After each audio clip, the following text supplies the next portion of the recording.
Bom, como o nosso pastor disse nessa noite, né, nós iremos abordar um estudo bíblico, né, a partir do Salmo 128, um salmo que eu tenho grande estima, um salmo que eu amo bastante, né, por trazer verdades tão oportunas para a nossa vida, para a vida da igreja, para a vida das nossas famílias, né, e bem como o Salmo 127, né, então a oportunidade que nós temos de olhar para esses salmos e aprendermos o que a palavra do Senhor, né, diante de tantas questões que o mundo tem pervertido dentro do conceito de família, nós podemos olhar de forma segura para a Escritura Sagrada e entender o que a Bíblia tem a nos dizer sobre a família, não somente sobre a definição de família, mas sobre como nós podemos conceber a nossa família à luz da Escritura Sagrada, debaixo do poder do nosso Senhor, para a glória de Deus. Eu acho que o Salmo está apontando para isso e nós podemos olhar para ele de forma segura. Então, iremos ler. Eu sei que aqui é um estudo bíblico, então os irmãos que quiserem contribuir com alguma questão, sintam à vontade, né? Essa é a disposição, né, normalmente. Então, os irmãos que quiserem contribuir, fazer algum questionamento, acho que é um momento oportuno, inclusive, para isso. Salmo de número 128, meus irmãos, diz assim a palavra de Deus. Bem-aventurado aquele que teme ao Senhor e anda nos seus caminhos. Do trabalho de tuas mãos comerás, feliz serás e tudo te irá bem. Tua esposa no interior da tua casa será como videira frutífera. Teus filhos como rebentos da oliveira à roda da tua mesa. Eis como será abençoado o homem que teme ao Senhor. O Senhor te abençoe desde Sião para que vejas a prosperidade de Jerusalém durante os dias de tua vida. Veja os filhos de teus filhos, paz sobre Israel. Vamos orar mais uma vez? Senhor, na tua presença nos colocamos nessa noite e pedimos que o teu Santo Espírito venha até nós, nos ilumine para que possamos compreender a sua vontade para nossas vidas. Sim, Senhor. Que possamos colocar em prática esses ensinamentos e, como Tiago diz na sua carta, nós não sejamos meros ouvintes, mas sejamos praticantes da sua palavra. Essa é a oração da sua igreja, no nome de Jesus. Amém. Amém. Irmãos, se vocês olharem, né, o título em negrito do Salmo, você vai ver aí escrito Cântico de Romagem, né? Esse é mais um daqueles salmos que estão dentro do compêndio dos salmos de romagem, que vai lá do Salmo 120, né, ao Salmo 132. Então você vai ver que esse compêndio está aqui, até o Salmo 134, perdão. Você vai ver que esse salmo está inserido dentro desse contexto. Embora Cântico de Romagem não seja aqui a melhor, talvez, nomenclatura que nós poderíamos utilizar, porque a ideia de romagem remete muito à ideia da idolatria da Igreja Católica Romana, né? Então a gente poderia utilizar aqui uma ideia mais próxima do título original, que é Cântico de Peregrinação, ou Cântico dos Degraus, enfim. A ideia, né, dentro desse compêndio desses salmos, que vai do 120 ao 134, era que eles eram cantados, né, na peregrinação do povo de Israel até a Jerusalém, onde eles se reuniam no templo do Senhor para cultuarem juntamente, né, no Santo Templo. Essa figura ela é muito pertinente, a ideia da peregrinação, principalmente quando se está tratando das famílias judaicas, né? Pense comigo que esse contexto de família judaica, de uma família hebreia, é diferente de um contexto da nossa família, das nossas famílias modernas. Haja visto que as famílias modernas normalmente são formadas pelo pai, pela mãe, pelos filhos, 2 filhos, 3, quando muito, né? 1 filho, às vezes nenhum filho. No contexto judaico, não era assim, né? Você tem ali a chamada casa de um pai, ou casa de pai, que era formada pelo pai, pela mãe, pelos filhos, né? Que eram muitos, mas também pelas noras, né? Pelos genros, pelos netos, pelos escravos, pela descendência daqueles escravos também. Ou seja, você tinha uma ideia de família muito mais ampla do que nós temos hoje no nosso contexto moderno. Além disso, dessa casa de pai, que era um contexto menor, você também tinha a ideia de tribos, a ideia é um pouco maior também, que é concebida pela Além das tribos, você tinha ali a ideia um pouco mais amplas, né? Então você ia dentro da casa de um pai até as tribos que eram os modelos mais amplos, né? Então você vê que essa ideia das famílias adorando ao Senhor, ela já era concebida dentro da ideia da família judaica, e isso perpassada até mesmo as famílias cristãs, né? Então, a quantidade era uma quantidade considerável de pessoas indo em peregrinação até o Santo Templo do Senhor, né, em marcha, digamos assim, rumo ao Santo Templo, à presença de Deus, adorando ao Senhor, tá? Além dessa ideia de tribos, você tinha também os clãs, né? Que eram o contexto de algumas famílias reunidas mais próximas. Então você já pensa na casa do pai, nos clãs e nas tribos, e toda, né, Israel e todo o reino norte, o reino sul, todo Israel reunido, chamado, né, no Shabá, no dia do descanso, para adorar o Senhor. Basicamente, eles faziam isso em 3 períodos, né? Nas festas, ali da festa dos tabernáculos, né? No Pentecostes, né? E você tinha também, é claro, na Páscoa. Então, esses dias eram dias importantes que toda a família era convocada para adorar ao Senhor no Santo Templo. Então, esse Salmo 128, né? A título introdutório ainda, ele também é uma espécie de apêndice do próprio Salmo 127. Então, toda vez que nós lermos o Salmo 128, a gente tem que ter o Salmo 127 em mente. O Salmo 127 fala sobre como uma família é mantida pela bênção de Deus, né, e não pela habilidade humana, e não pela sabedoria humana. Né? É Deus quem guarda a família, é Deus quem protege o reino de Israel, é Deus quem guarda, né, e não são as sentinelas que vigiam, mas é Deus quem faz isso, é Deus que protege, é Deus quem dá os filhos, é Deus quem dá por herança, ou seja, tudo que a família judaica, a família de Israel possui, vem, em primeiro plano, de Deus, né? É Deus quem mantém a sociedade, é Deus quem mantém a igreja, é Deus quem mantém os exércitos, né? E é Deus quem mantém a estrutura familiar. No Salmo 128, né, esse apêndice, a gente vê que, assim como as bênçãos do Senhor, como as bênçãos do Senhor são vistas naqueles ou para aqueles que temem ao Senhor, ou seja, para aqueles que são servos de Deus, tá?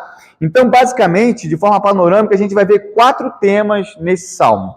Primeiro, no verso 2, eles são prósperos, aqueles que temem o Senhor são prósperos e bem-sucedidos nos seus trabalhos, né? No sentido de usufruírem do fruto do seu trabalho, de comerem do fruto do seu trabalho, de terem o alimento, de terem o mantimento oriundo do seu próprio trabalho, que é Deus quem concede. Né? A partir do verso 13, nós veremos como os relacionamentos junto aos familiares são relacionamentos agradáveis na presença do Senhor.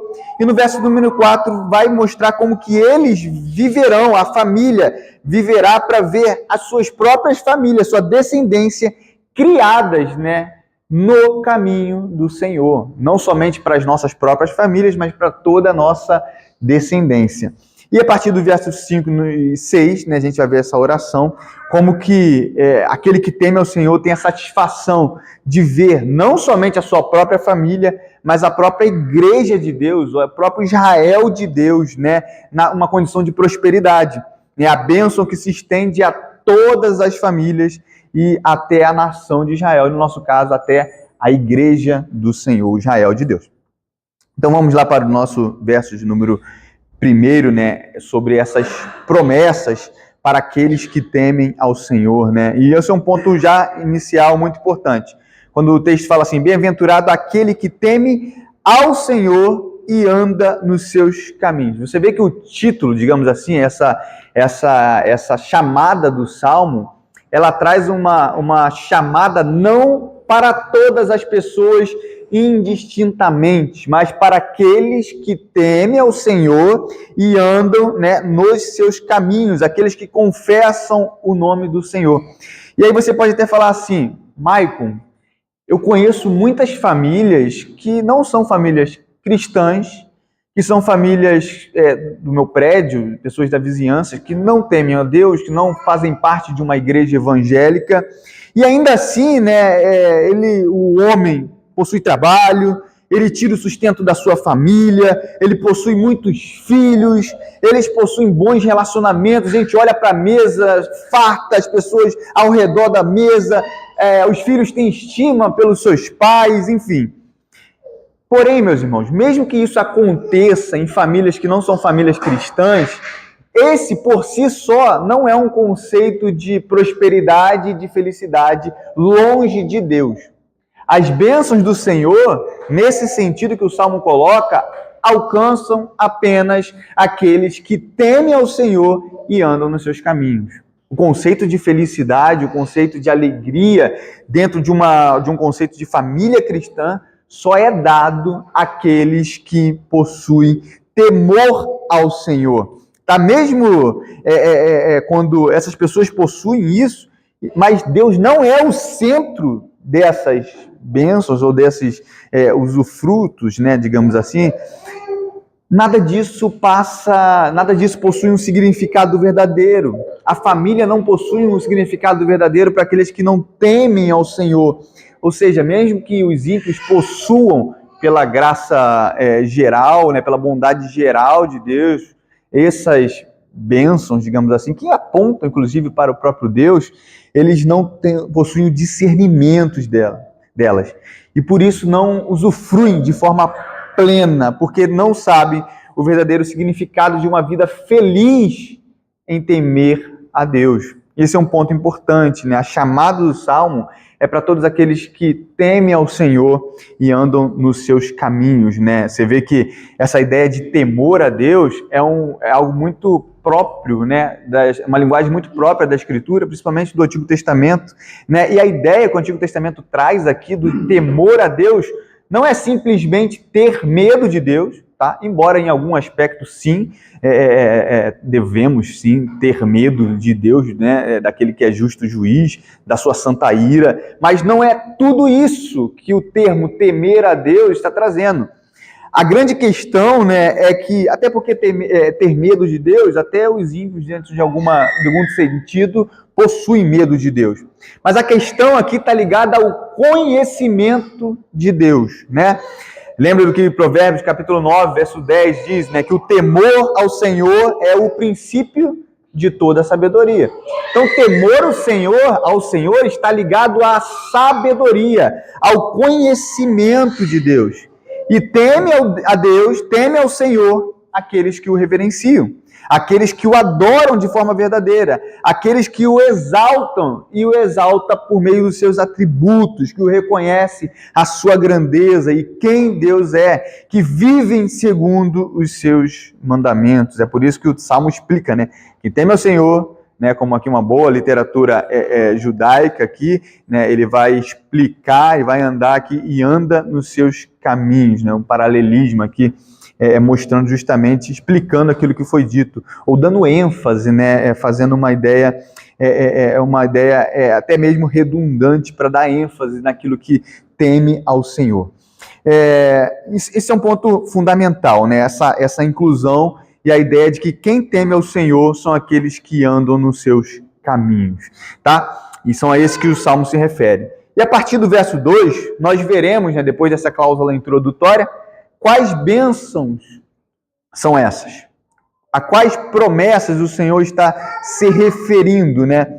E a primeira questão aqui é quando ele fala do trabalho de tuas mãos comerás e feliz serás, e tudo te irá bem, né? E aqui o verso está mostrando, o Salmo está mostrando em primeiro plano, é que o servo de Deus não somente trabalha para sustentar a sua família, como uma espécie, sabe, de mal necessário. Eu vou para o trabalho todo dia porque eu tenho que sustentar a minha família, como uma espécie de peso. Não, o servo de Deus, né? Porque, mais uma vez, isso os ímpios fazem também. Mas o servo de Deus, ele, diante da mente transformada, né, da regeneração, do novo entendimento, a partir da Escritura Sagrada, não somente tem esse conhecimento do sustento da sua casa, mas tem o prazer de tirar o sustento da sua família por meio do trabalho. Você vê que o Salmo fala sobre isso. No trabalho de tuas mãos comerás, feliz serás, né? A ideia de que e tudo te irá bem, a ideia de que ele terá felicidade ao ter o conhecimento, a sabedoria de que através daquele trabalho Deus sustenta a sua família, né? O trabalho passa a ganhar um novo significado para aquele que é cristão. O produzir, né, o servir, a ideia do serviço passa a ser algo belo, né, que produz justamente a oportunidade de colocar, por exemplo, comida na mesa e através disso Cristo ser glorificado, né? É através do trabalho que nós temos a oportunidade de expressar o caráter glorioso, criativo de Deus, belo de Deus. E assim, né, fruto do nosso trabalho, as nossas famílias serem alimentadas e nós podemos, através disso, glorificar a Deus em todas as coisas. Isso é um ponto muito importante, meus irmãos.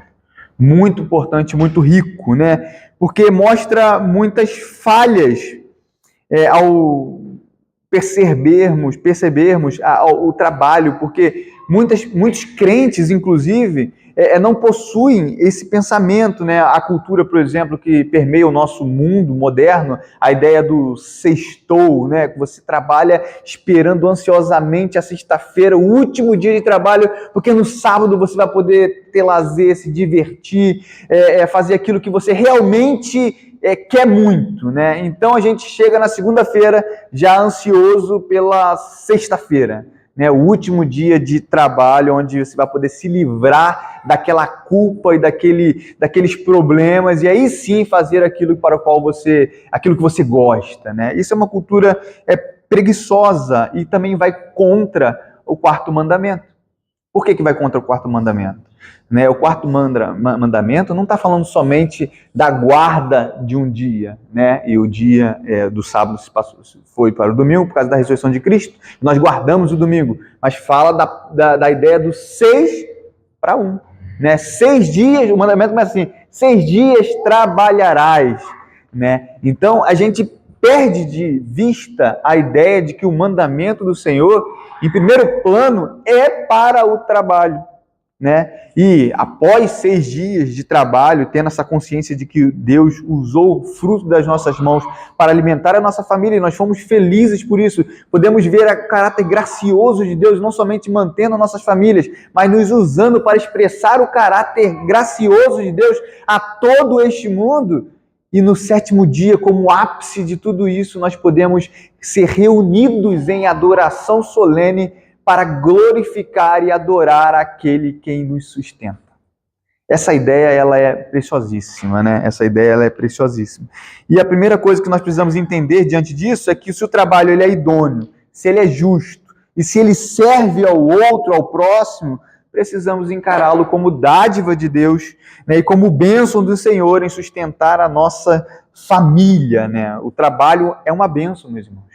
Essa ideia de que no céu não haverá trabalho, isso é balela. Né? No princípio era trabalho. Adão trabalhava antes da queda. É claro que a queda dá esse significado de perda de sentido, mas o trabalho ele é bênção de Deus. Né? E nós, com a mente transformadas pelo Senhor, podemos ter esse senso, né, de que do trabalho não somente tiramos o sustento da nossa família, mas Deus é glorificado. Né?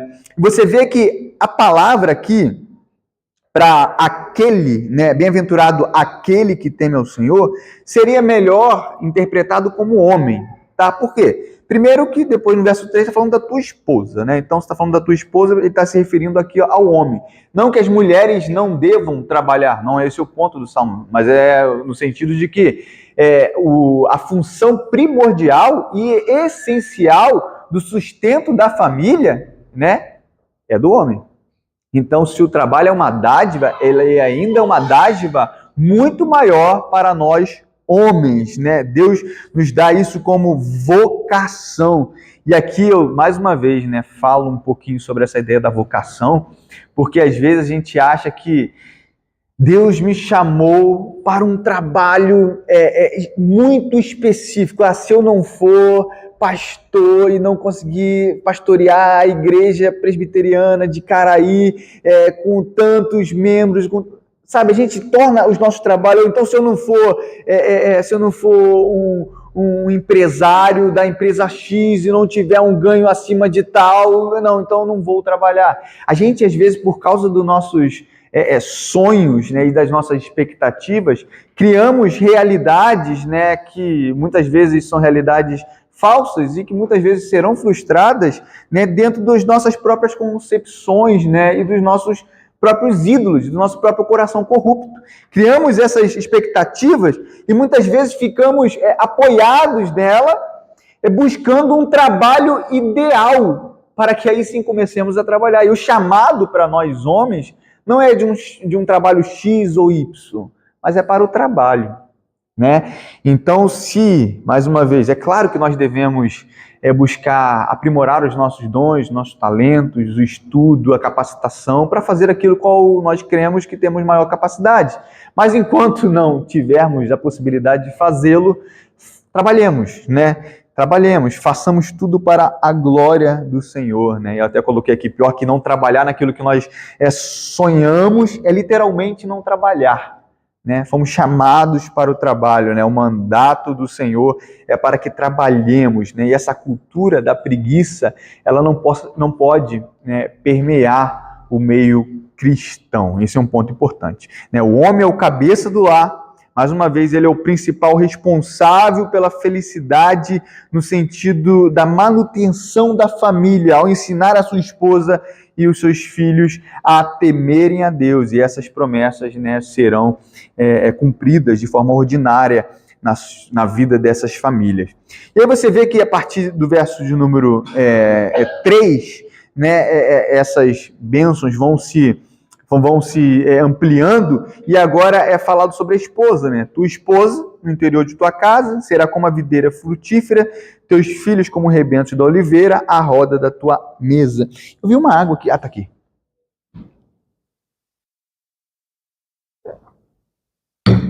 Pronto.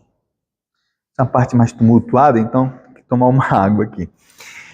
Agora vai falar sobre a bênção que né, as nossas esposas terem filhos, né? A ideia da videira frutífera, né? E interessante, né, que o verso fala da bênção que é as esposas que geram filhos, né? E não somente filho no sentido singular, mas muitos filhos, né? Porque, mais uma vez, esse contexto pós-moderno é um contexto diferente do contexto judaico, né? Onde, por exemplo, na nossa modernidade, muitas famílias, e algumas famílias, inclusive cristãs, não querem ter filhos por conveniência, por mera conveniência, né? Ou por dizerem que filho atrapalha os planos do casal, atrapalha talvez as nossas planos de viagens futuras, ou até mesmo as nossas carreiras, né? Muitos casais falam que tem muitos compromissos na carreira, e aí o filho iria atrapalhar esses compromissos, não teria como, ou então criam, né, expectativas, mais uma vez, né, oriundo de um coração corrupto, expectativas demasiadas para a criação de filhos, onde você estabelece padrões altíssimos, né? Filho custa muito caro, aí você tem que pagar uma escola de R$2.500, né? Ou 2.000 deve ser barato, né? 3.000, eu tenho cara aí, R$3.500, R$4.000, né? Esqueci que eu tenho cara aí, né? O pastor falou que eu me ganhei no Rio, mas é em Duque de Caxias, lá a escola é quentinho, 400, 300, tem até escola pública lá. Mas enfim, eu tô falando que às vezes a gente cria uma expectativa que para eu ter filho eu tenho que ter um padrão tal, eu tenho que ter uma escola tal, eu tenho que ter um plano de saúde tal, eu tenho que ter um carro com não sei quantos lugares, eu tenho que ter uma casa Y, X, né? E às vezes a gente, mais uma vez, por conveniência, meus irmãos, simplesmente não desejamos ter filho, né?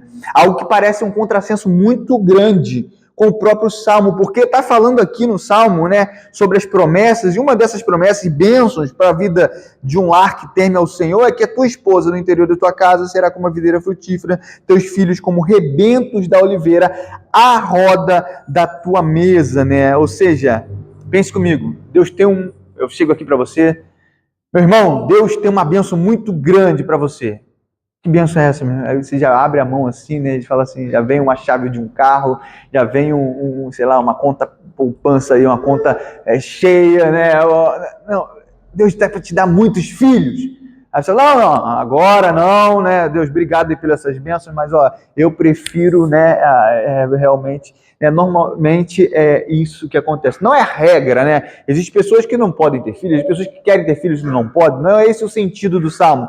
O sentido do Salmo é justamente que Deus abençoa, né, o seu povo. E uma dessas bênçãos é quando as nossas famílias estão repletas, né, de filhos, né? E se a promessa de Deus, né, uma bênção para aqueles que temem, não tem sentido cristãos modernos encararem a bênção de ter filhos como um fardo ou como algo que possa atrapalhar os planos de um casal, né? É uma fala muito interessante, né, que os nossos filhos eles não atrapalham a gente a fazer uma boa obra, né? Eles já são a nossa grande obra, né? E eu vou falar que é a melhor obra que você produzirá nesta vida, né? Então, você já está produzindo uma grande obra, né? Você não precisa fazer uma outra obra, se preocupar se seus filhos vão te atrapalhar a realizar esta grande obra que você pensa, porque eles já são esta grande obra, né? E aí, por causa desse pensamento, muitos casais, inclusive muitos ditos cristãos, são a favor de abortos, de pílulas abortivas, de métodos,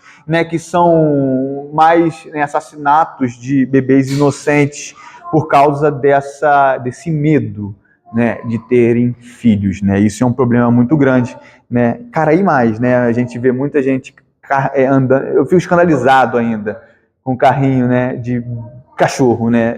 Onde era para estar um bebê nos shoppings, você vê, não é algo novo, né? As pessoas desejam ser pais de pets, mas não querem ser pais de filhos, né? Isso é um ponto importante. Mais uma vez, não estou dizendo que a gente não pode planejar a chegada dos nossos filhos, preparar condições para que isso ocorra, para dar condições boas para eles, né? No entanto, isso não nos exime de querer ter filhos dessa forma, usufruir das bênçãos do Senhor. Salmo 127 é um salmo correlato, é um salmo paralelo. Olha comigo no Salmo 127, verso 3. Herança do Senhor são os filhos, o fruto do ventre, seu galardão, como flechas na mão do guerreiro, assim os filhos da mocidade. Feliz o homem que enche deles a sua aljava e não será envergonhado quando pleitear com os inimigos à porta. A ideia é de que o pai vai à batalha, né? E aí ele tem o cesto cheio de flechas, ou seja, cheio de munições para lutar esta batalha, né? Ninguém iria para uma batalha apenas com uma flechinha para poder matar o inimigo, né? Então a ideia é justamente essa, que as famílias, né, são abençoadas com a presença dos nossos filhos. E um ponto interessante, ainda dentro dessa temática, né? Que isso parece algo bobo, parece ser algo exagerado, parece ser algo de neopuritano, parece ser algo radical demais, parece ser algo fora de contexto, descontextualizados, né? Mas, pensa comigo, meu irmão, se as nossas famílias, né, se a nossa igreja, por exemplo, na nossa igreja, ninguém mais quisesse ter filhos, como seriam as nossas igrejas no futuro, né? Porque às vezes a gente pensa muito na questão do evangelismo, mas Deus, de forma ordinária, faz crescer a sua igreja pela descendência santa. Esse é um ponto importante, né? Por que esse é um ponto importante, né? Porque nós somos pactuais, meus irmãos. Nós somos presbiterianos, né? E sendo pactuais, nós sabemos muito bem que a promessa foi dada não somente a Abraão, mas a Abraão e a sua descendência, né? A promessa é dada a nós e aos nossos filhos, né? Esse é um ponto fundamental, né? A igreja, ela é formada por famílias, ela é formada por famílias saudáveis, e quando as famílias das nossas igrejas estão doentes, logo a igreja também adoece. Esse é um ponto muito importante, né? E esse, por exemplo, é um dos motivos pelo quais nós não podemos jamais receber ou denominar, ou renomear, melhor dizendo, né, o conceito de família, né, como as pessoas querem conceber, a ideia de um homem com um homem se tornar uma família, uma mulher com uma mulher, ou agora trisais, e por aí vai, essas anomalias que nós vemos por aí. Por quê? princípio básico, né, de família, primeiro foi Deus que definiu na sua palavra, mas é que essa família pode gerar descendência. Né? Se eu tenho um homem com um homem, você já não tem mais essa prerrogativa e essa bênção de gerar descendência, logo não pode ser concebido, né, como família. Né? O princípio básico de geração não é cumprido, e por isso nós não podemos, né, admitir. Tá? E a parte B do verso 3, né, quando fala aí teus filhos como rebentos da oliveira, a roda da tua mesa, mostrando as características de uma família cristã, né, vai mostrar como os filhos dentro de uma casa devem ser a alegria para as nossas famílias, assim como a presença das crianças no culto ao Senhor é uma alegria para a igreja. Né? Quando eu tenho presenciado isso de forma experiencial lá em casa, quando eu chego em casa, né, e na sala parece uma brinquedoteca, né? Tá uma brincaiada assim na sala, que eu não consigo, como é que eu vou passar aqui, né? Eu me lembro que ter criança em casa é uma alegria, né? O barulho das crianças, né, é uma bênção. Assim como as crianças no culto solene, o barulho delas nos mostra os pregadores que eles devem pregar de forma mais simples, para que elas entendam também. Mostram que a igreja tem sido mantida pelo poder de Deus, através da descendência santa. É uma alegria ouvir o choro de uma criança. É uma alegria, né, ver um pai saindo para disciplinar o seu filho, ensinando, né, o seu filho a adorar de forma coletiva. É uma alegria poder olhar e ver a igreja no dia do Senhor, com os bebês de colo, os bebês sentados junto com as famílias, adorando ao Senhor. Assim como é uma alegria olhar para as nossas mesas e ver os nossos filhos, né, ali como brotos da oliveira, né? A ideia de estar aqui a oliveira, mas ao redor você tem os brotos nascendo, né? E todos ao redor da mesa, né? A roda da mesa. Você vê aí a ideia da mesa, que denota comunhão, ensinamento, instrução, conversa santa, boas risadas, né? Repreensão, leitura da palavra, culto doméstico, né? Tudo aquilo que Deuteronômio 6 estabelece de forma muito segura para uma família cristã, né? A tipificação da mesa, né? Que está muito semelhante à mesa do Senhor, quando a igreja se reúne ao redor, os filhos do Senhor se reúnem à mesa do Senhor, e o próprio Deus nos alimenta com o corpo de Cristo e o sangue de Cristo de forma espiritual. É a mesma tipificação, meus irmãos, da família cristã e a família da aliança, né? Isso é algo belíssimo, essa figura, né? Essa figura é uma figura belíssima, que aponta para o céu, tá? Quando nós estaremos à mesa juntamente com Cristo, ceando juntamente com o nosso Senhor à mesa, juntamente com o nosso irmão mais velho, né? O nosso Senhor, e nós celebraremos com ele junto à mesa.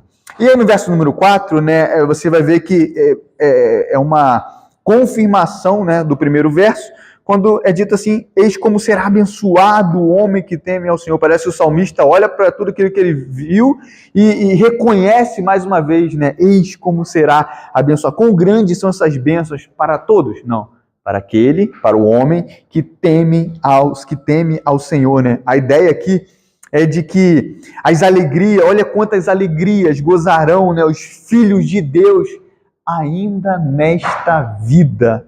Isso é muito interessante, porque parece que a peregrinação cristã, mais uma vez eles estão em peregrinação, né, em romaria, né, marchando ali rumo ao Santo Templo, e parece que é só dor, sofrimento, luta,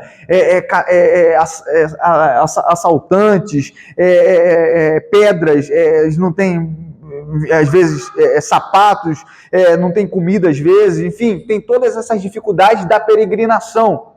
Mas, ao mesmo tempo, na peregrinação, o pai de família olha para trás e vê toda a sua família e se enche de júbilo, de alegria, né? Então, as bênçãos são tão grandes que ele já poderá gozar ainda nesta vida, né? Uma reafirmação daquilo que foi dito, né? E a ideia de como que temer ao Senhor é importante, né? A ideia da guarda da lei, que seria fundamental para o povo de Deus. E aí você vê, a partir do verso 5 do 128, né? E aí você tem uma espécie de oração final em reconhecimento a tudo aquilo que foi dito, né? Quando ele diz assim: o Senhor te abençoe desde Sião, para que vejas a prosperidade de Jerusalém durante os dias de tua vida. Veja os filhos de teus filhos, paz sobre Israel. A ideia do verso 5, né? Para que vejas a prosperidade de Jerusalém. Essa oração e uma afirmação, né? Às vezes até mesmo inesperadas para o leitor mais desatento. Porque a felicidade, né, embora o Salmo esteja se referindo à família num contexto mais restrito, mas essa felicidade não consistia em somente nas famílias menores, sendo elas abençoadas, mas que através dela ou delas, toda a nação de Israel seria abençoada. Tá? Quando ele fala aqui,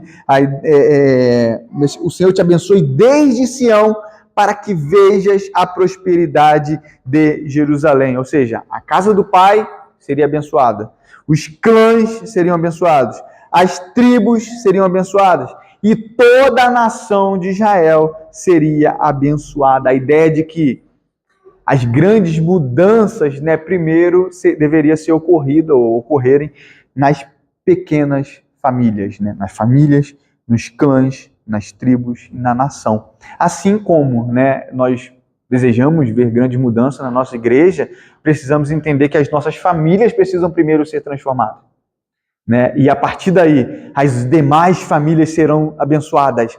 E não somente as outras famílias, mas toda a igreja de Deus será abençoada através das nossas vidas. Olha como uma coisa começa com o bem-aventurado, o homem que teme ao Senhor, né? Aquele que tira o sustento, parece uma coisa muito pessoal, mas como que isso aponta para a realidade de toda a igreja. E não somente a minha realidade como indivíduo, mas como que a minha vida como indivíduo diz respeito a toda comunidade cristã, ao todo o povo de Deus, né? Esse é um ponto muito interessante, né?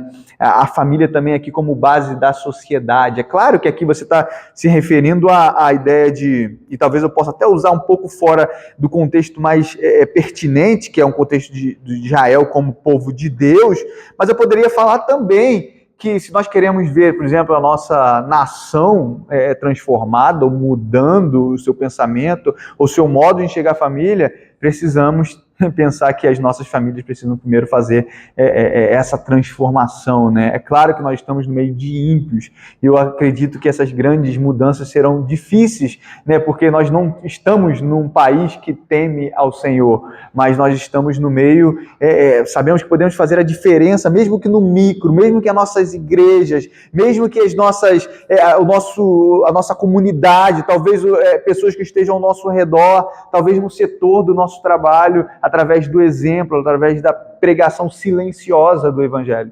Então, esse é um ponto também fundamental e importante dentro desse contexto, tá?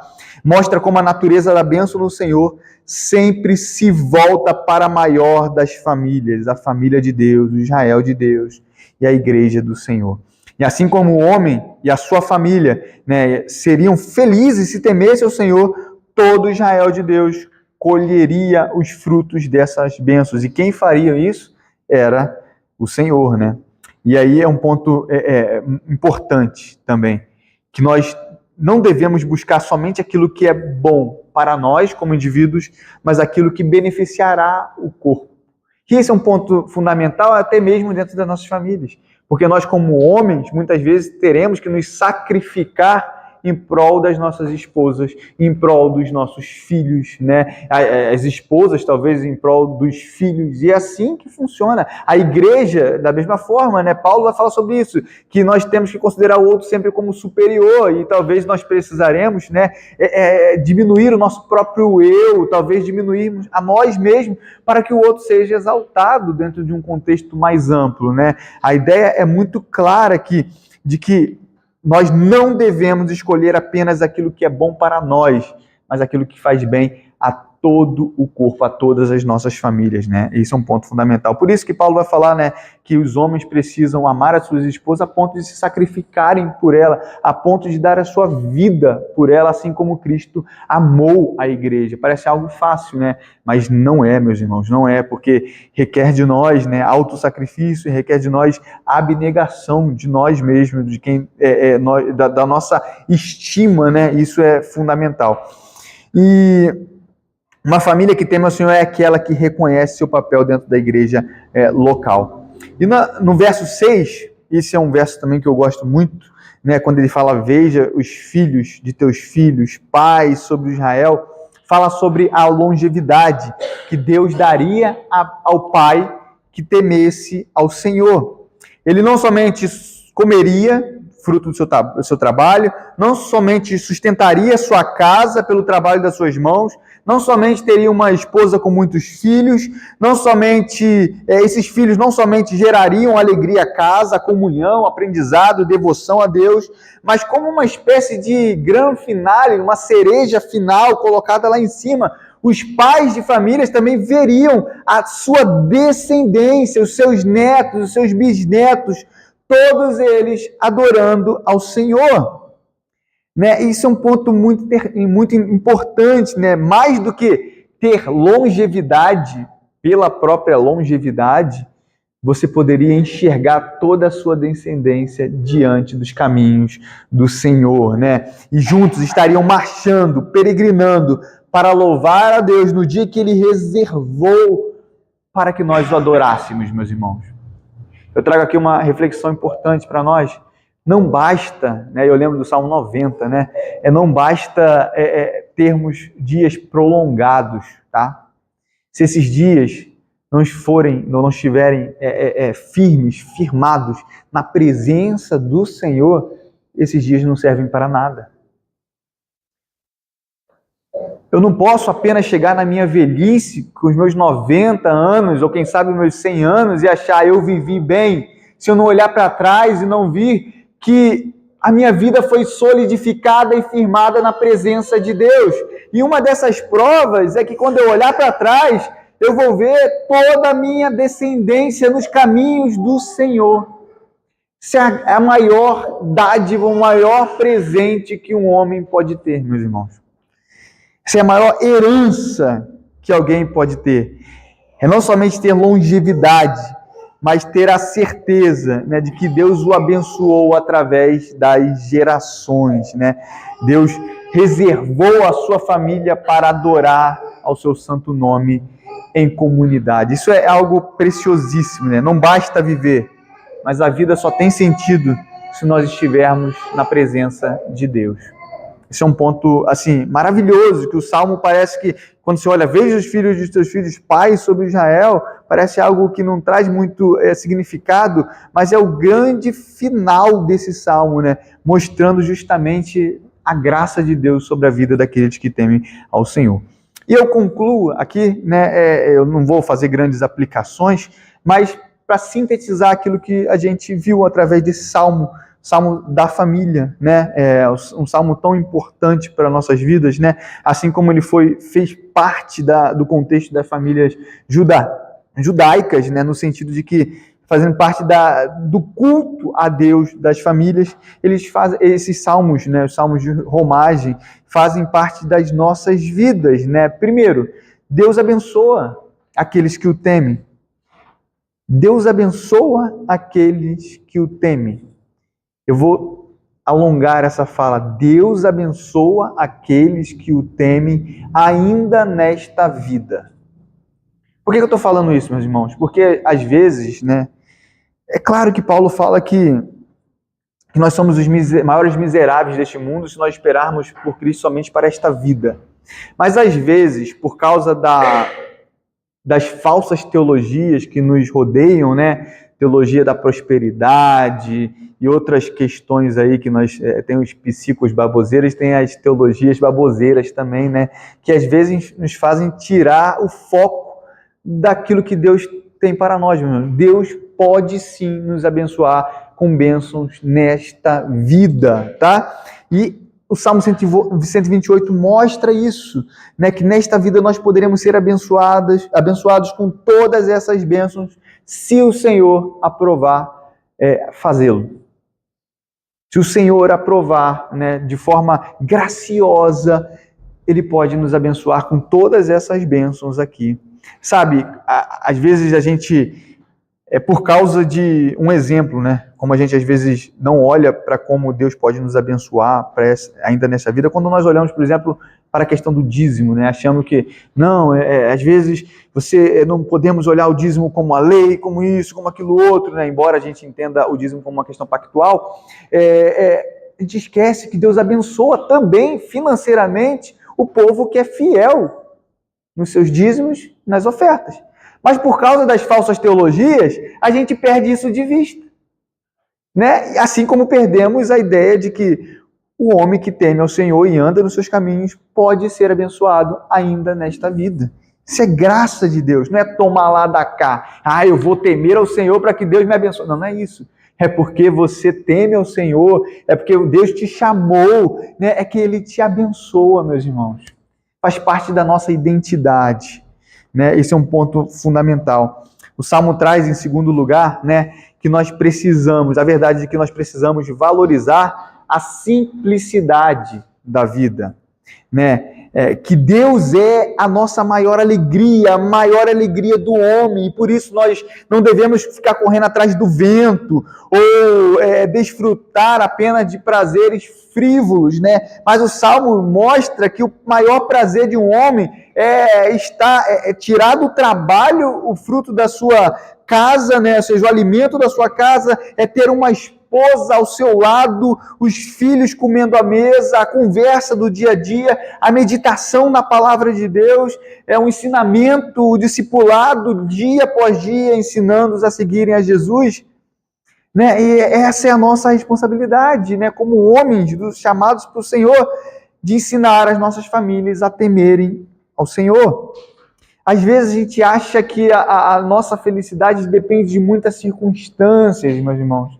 Mas o Salmo traz uma figura tão simples para nós. É o homem que trabalha, que tem a sua esposa, os seus filhos e uma mesa. Qual de nós, por mais pobre que sejamos, não podemos ter isso?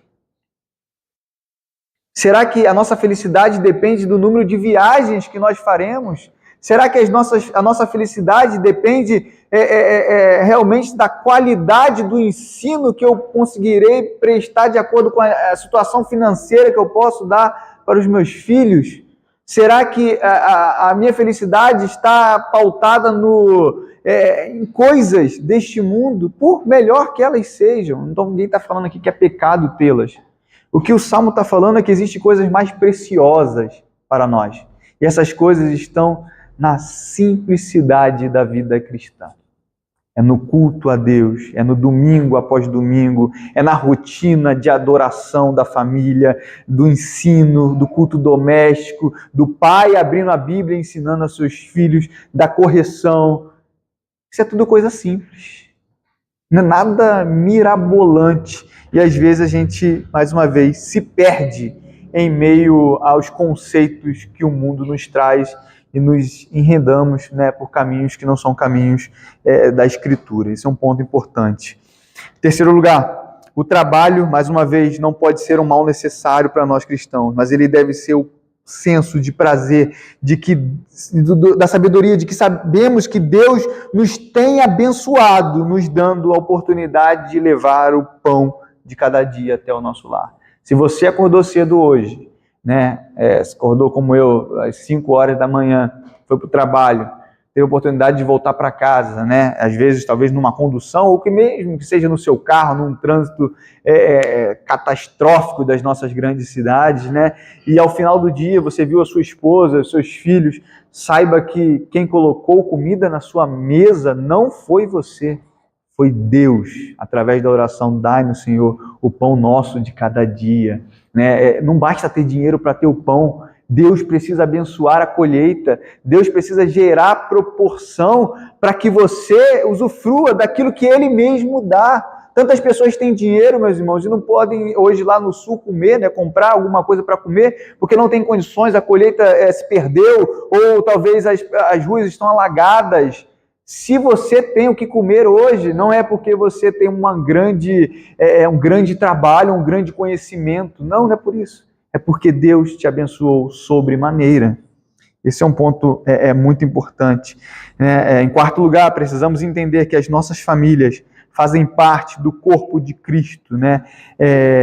Mas assim como os judeus, como os hebreus, precisamos lembrar o quanto é prazeroso estar na casa de Deus, no dia do Senhor com as nossas famílias, né?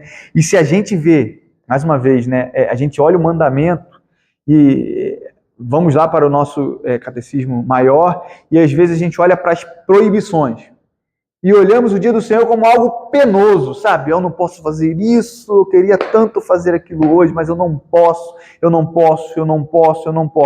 E esquecemos de olhar o dia do Senhor como privilégio, como gracioso, como prazeroso. Olha a oportunidade que eu tenho de estar na casa de Deus, adorando ao Senhor juntamente com a minha família e podendo prestar culto a Deus por meio de Cristo Jesus, o nosso único mediador. Ele nos chamou para isso. A igreja foi feita para adorar ao Senhor e no domingo nós podemos fazer isso em espírito e em verdade, porque o Senhor nos chamou e proporcionou um meio agradável de que isso fosse feito.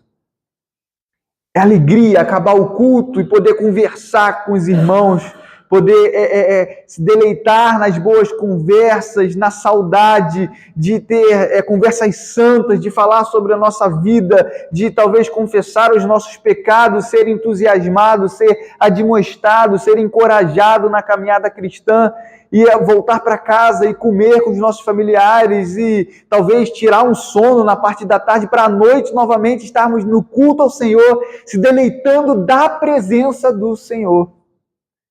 Isso a gente perde, sabe, o quão privilegiados somos nós em todo esse contexto, meus amados. Nós não podemos ver algo penoso naquilo que o Senhor vê como bênção. E, em último lugar, a família, ela é a instituição criada por Deus.